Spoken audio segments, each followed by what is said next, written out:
Alright, so we got Harry Potter and the Prisoner of Azkaban pitch meeting. This will get us caught up. And then we'll be just waiting for the next one to come out. So, I reacted to the other two, you can check those out. But right now we're about to react to this one. And I just know that they're gonna make fun of the time spinner thing never coming back up. I just know it. 1, 2, 3.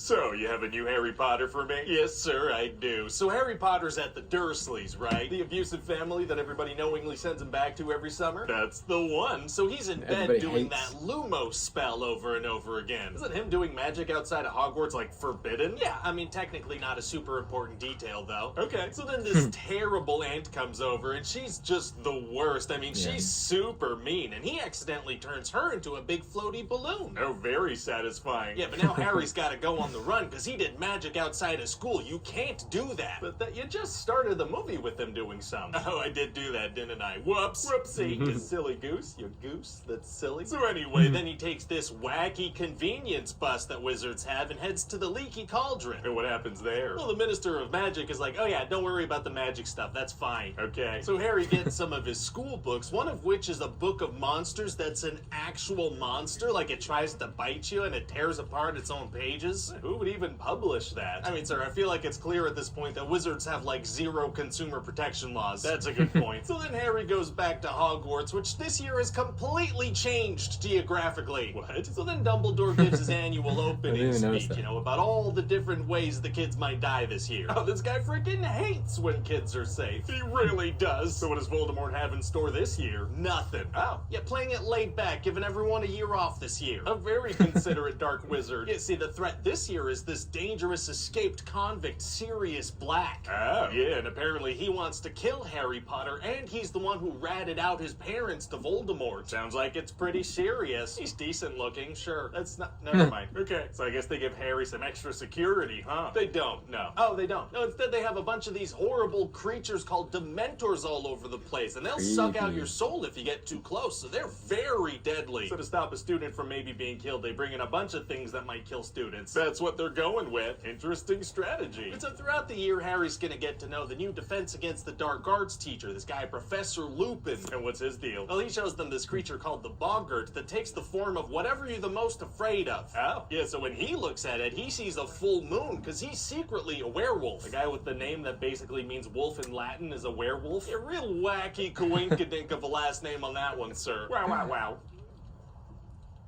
Wow. So the trick to defeating a boggart is to imagine your fear doing something really funny. Like this one girl's afraid of a giant snake, so she thinks of a giant unblinking clown. Oh my god, how is that better? Yeah, I don't know about that one, to be honest. Jeez. So anyway, eventually the Weasley twins give Harry this little map called the Marauders Map. And what does that do? This is a friggin' map of Hogwarts that shows you where everybody is. Okay. And then one day Harry sees this name on the map, Peter Pettigrew, but Lupin's like, that's impossible. That guy's dead. Oh, very mysterious. Yeah, very mysterious. And later a dog drags Ron under a tree. Is that related to the plot, or is that just a thing that happens to Ron? Both, technically. So now Harry and Hermione have to save him, but that tree is the Whomping Willow. Okay, now is that willow that whomps? That's the one, yeah. I thought so. So the Whomping Willow freaking picks up Hermione, sends her spinning around in the air like crazy. Uh-oh. And then as she's whizzing on by, she picks up Harry with one arm and drags him along too. I feel like that would snap her arm. Yeah, no, she's got like super strength for this one scene, don't worry about it. Oh, okay, I won't. And then she launches him into this hole under the tree thanks to the superhuman coordination she also has in this scene. Oh, tree holes are tight. Gross, sir. So then they end up in this house and Sirius Black is there. Oh no. And then Lupin pops out too and turns out they're buddies. Oh. And they're gonna talk super vaguely for a while to make it seem like they're evil and like they're gonna kill Harry, but they're not. Oh, characters love speaking vaguely right before big twists. They sure do, sir. So then it turns out that Ron's rat, who was always on his lap, was a full-grown man named Peter Pettigrew, aka Wormtail, this whole time. That has just the most unsettling implications. Yeah. Fred and George never wondered why on the Marauders map there was a guy named Peter in bed with their brother every night. None of their business. What was Wormtail's strategy? Just live with the Weasleys for 12 years in the hopes that the kids would become friends with important wizards? Sure seems that way. And what was Sirius's strategy? Just break into a heavily guarded school and kill the one guy who could clear hear his name? Sure seems that way. Well, okay then. So what happens with Wormtail? Well, he ends up escaping because Lupin forgot to take his full moon potion on a full moon, so he turns into a werewolf. A werewolf whose biggest fear is full moons forgot about the full moon? He does. And then also some Dementors start attacking, so Harry and Sirius are both like about to die. Oh man, it's gonna be tough to get out of that situation. Actually, it's gonna be super easy. Barely an inconvenience. Oh, really? Yeah, see, they use Hermione's time machine to go help themselves. What? Hermione has a time machine? Yeah, she was entrusted with this time turner device so she could double up on her classes and learn more. Why would they trust her? She's broken multiple rules multiple times over the past couple of movies. Yeah, but see, she's book smart, so they give her the ability to, you know, mess with time itself. Wow, well, okay. Well, that's gonna be a super helpful device moving forward. No.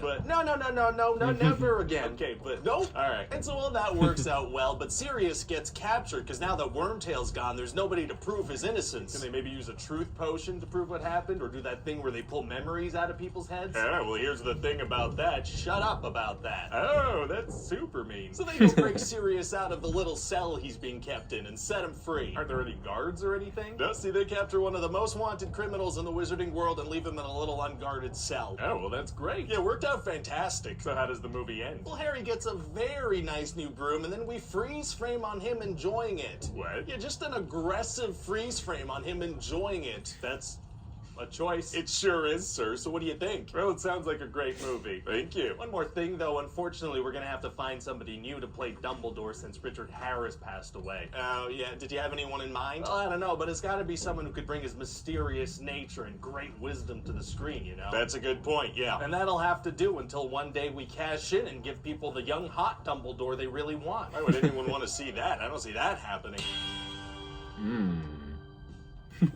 Hi guys, Ryan here. Thanks for watching that pitch me. It's funny. I don't know. That's good. I knew the time thing would be heavily involved. But yeah, the rat thing. That was unsettling, to say the least. It's probably one of my favorite ones too. The third one, like it. So, let me know what y'all think about this video in the comment section below. Like, subscribe, and come back for the next one whenever it drops. And I'll see you next time.